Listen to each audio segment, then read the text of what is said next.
আসসালামু আলাইকুম, আমি নার্গিস চলে এসেছি আমার কিচেনে। আজ বানাবো এগ পাকোড়া। তো চলুন তবে এবার শুরু করা যাক পাকোড়াটা। তো এবার আমি পেঁয়াজগুলো এর মধ্যে ঢেলে দেব,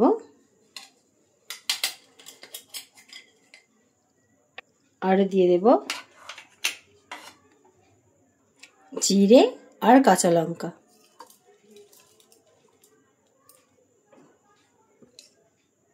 আর দিয়ে দেব স্বাদ মতো নুন, অল্প সামান্য হলুদের গুঁড়ো, অল্প সামান্য লঙ্কার গুঁড়ো। ব্যাস এই কটা জিনিস দিয়ে আমি আজ পেঁয়াজের এগ পাকোড়া বানাবো। দেব এক বাটি বেসন। তো ডিমগুলোকে আমি পিস পিস করে কেটে নেব। একটা ডিম 4 ভাগ করে নেব।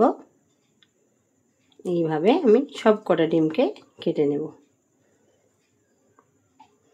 আমরা সবসময় পেঁয়াজ সবজি এগুলো পাকোড়া খাই, তো আজ আমি ডিমের পাকোড়া বানাবো। এটা এবার আমি মেখে নেব।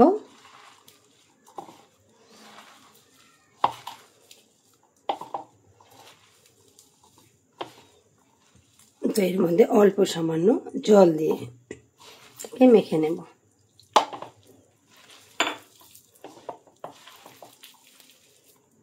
তো অল্প অল্প জল দিয়ে এটাকে আমি মেখে নেব। এটা পুরো পেঁয়াজির মতো করে মেখে নেব, একটু ড্রাই করে দিয়ে এর মধ্যে আমি ডিমটা দিয়ে কোট করে ডিমটা ভাঁজ করে দিয়ে দেব। তো আমি এবার এটা ফ্রাই করে নেব। তো আমি এইভাবে এর মধ্যে একটা করে ডিম দিয়ে এইভাবে মুড়ে নেব। মুড়ে এইভাবে একটু করে মুড়ে আমি এটাকে গোল করে নিয়ে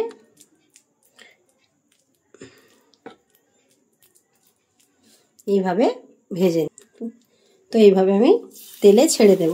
তো আগে থেকে আমি তেলটা গরম করতে দিয়ে দিয়েছিলাম। তো এটাকে আমার ভাজা হয়ে গেছে, আবার এটাকে তুলে নেব, দিয়ে অন্য একটা দেব। তো এইভাবে আরেকটা আমি দিয়ে দিলাম।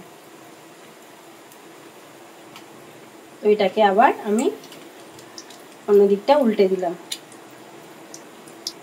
তো আমার এটা ভাজা হয়ে গেছে। এইভাবে সবগুলো আমি একে একে ভেজে নেব। তো আমার এগ পকোড়া রেডি।